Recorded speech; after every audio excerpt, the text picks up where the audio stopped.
Una tarde más me acompaña Gisela Echeverría Castro en el espacio semanal Lo que vivimos todos los miércoles a partir de las 3 de la tarde.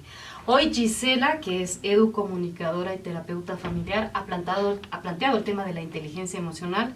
Hemos recibido muchísimos mensajes, pero vamos, Gisela, ¿qué es la inteligencia emocional?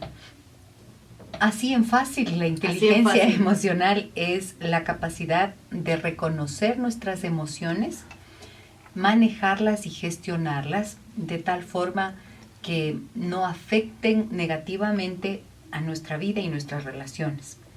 Y también la capacidad de reconocer las emociones de los otros para poder generar relaciones de empatía que nos permitan reconocer también los límites de las demás personas.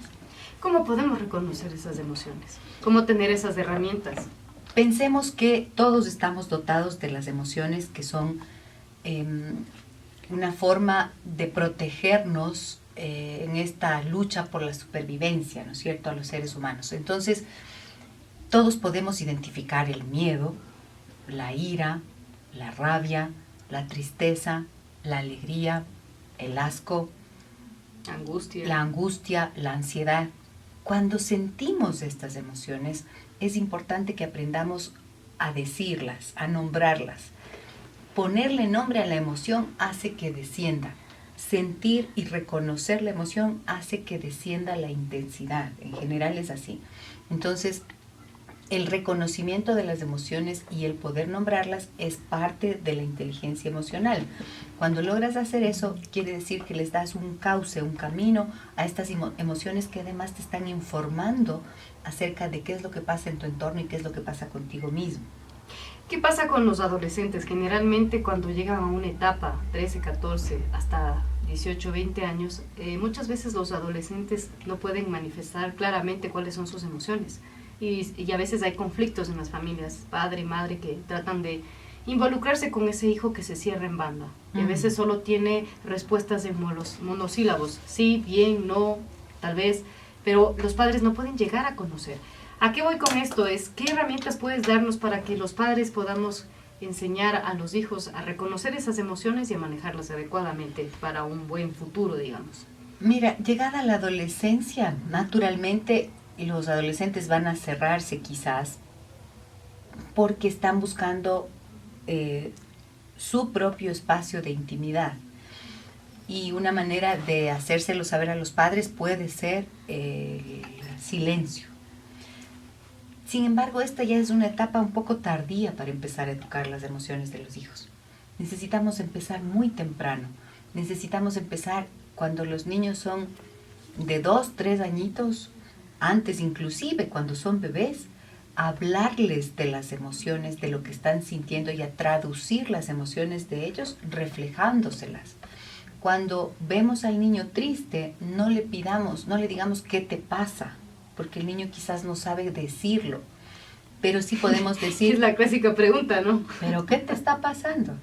Es la pregunta vana. Entonces necesitamos, en lugar de decir, ¿qué te pasa?, decir, mi amor, veo que estás triste. Cuando tú le dices eso, le estás enseñando que se ponga en contacto con su emoción, que la pueda reconocer, identificar y nombrar, ¿sí? Este es un proceso básico para la educación emocional. Y si es que hiciéramos este ejercicio permanentemente con los hijos, lo que estamos garantizando es que el niño no se aleje de su mundo emocional, que sepa reconocerse a sí mismo y que cuando ya llega la adolescencia, entonces, aunque creamos que ya nos ha faltado hacer esta tarea durante todo este tiempo, también podemos facilitar un espacio de comunicación en donde le digamos a nuestro hijo, veo que estás muy enojado, cuéntame, ¿cómo así? O veo que últimamente pasas muy silencioso, ¿hay algo en lo que crees que te puedo ayudar? Noto que estás triste. Puedo todavía usar esta herramienta de reflejar la emoción para rehabilitar la relación y facilitarle también un camino de expresión al chico. ¿Cuántos tipos de inteligencia existen? Porque habitualmente, y eso está cambiando con respecto a este conocimiento, ¿cuántos tipos de inteligencias hay? Porque antes se creía que únicamente basado en un examen de coeficiente intelectual uno podría calificar a esta persona, es inteligente, es talentosa, cuando vemos que no es así, que no solo es una vía, sino que hay diferentes caminos. Bueno, cuando hablamos de la inteligencia a nivel intelectual, a nivel de capacidades o de habilidades de destrezas que tengan que ver con lo cognitivo, se habla de inteligencias múltiples, ¿no es cierto? Y desde la inteligencia verbal, la numérica, la inteligencia kinésica, inteligencia matemática, y un montón de inteligencias. Y sin embargo, la inteligencia emocional estaba fuera de toda esta clasificación. ¿Por qué? Porque esta clasificación atiende a lo que funciona desde nuestro cerebro lógico, racional, que es el hemisferio izquierdo, y en cambio la inteligencia emocional apela a lo que tiene que ver con el hemisferio derecho del cerebro, que realmente es en donde se procesan estas operaciones emocionales de las que naturalmente estamos dotados, y que la inteligencia en definitiva va a ser reconocerlas, manejarlas para que no nos hagan la malilla.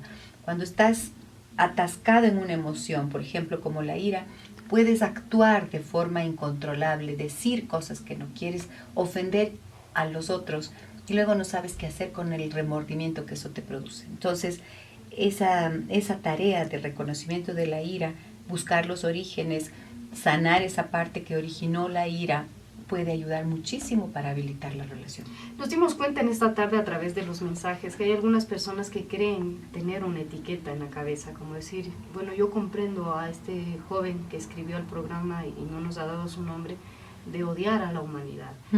¿Qué hacer cuando uno reconoce esas etiquetas con las cuales uno ha crecido? Reconocerlas y tratar de mirarlas a la cara, a estas etiquetas, pero también disolverlas, liberarnos de esas. Digamos, ¿hay un tiempo, mientras más tarde es más difícil, o siempre podemos liberarnos de esas etiquetas cargadas de emociones que pueden ser negativas, ¿no? Siempre, claro. Hablábamos de una persona que se califique como fóbico, ¿no es cierto? Entonces yo soy fóbico, paranoico, neurótico, qué sé yo, tantos nombres, rótulos que se les puede dar a lo que se considera una enfermedad mental producida,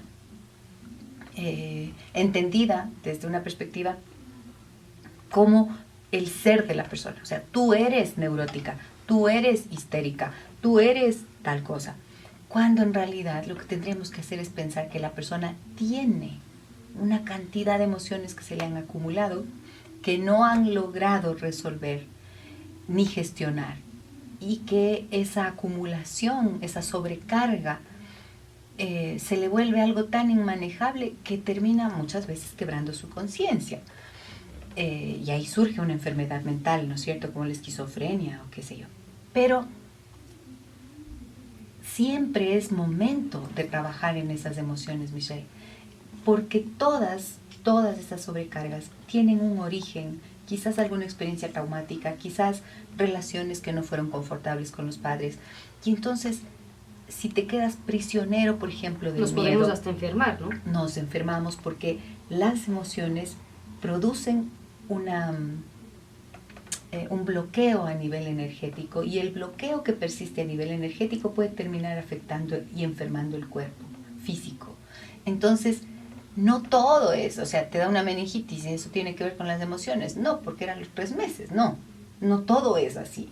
Sin embargo, tenemos que aprender a reconocer que la carga emocional debe tener un curso, un camino de liberación.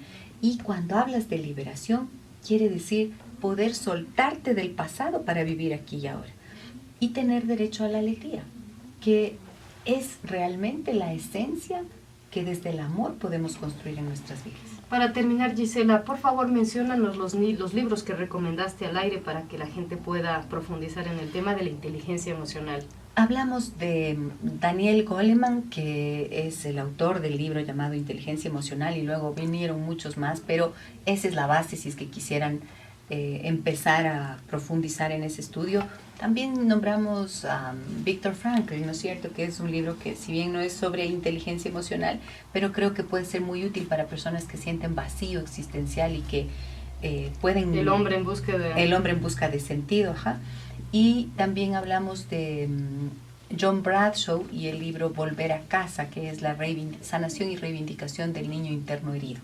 Esas es un material bien interesante que nos puede ayudar a reflexionar y sobre todo a reconocer en qué punto del camino del trabajo emocional estamos para poder resolver las cargas que tengamos. Yo recomiendo a Elsa Punset y a Eduard Punset, que pueden encontrar sus archivos en Televisión Española, también en YouTube, donde se aborda el tema de la inteligencia emocional. Muchísimas gracias, Gisela, y hasta el próximo miércoles. Encantada, Michelle.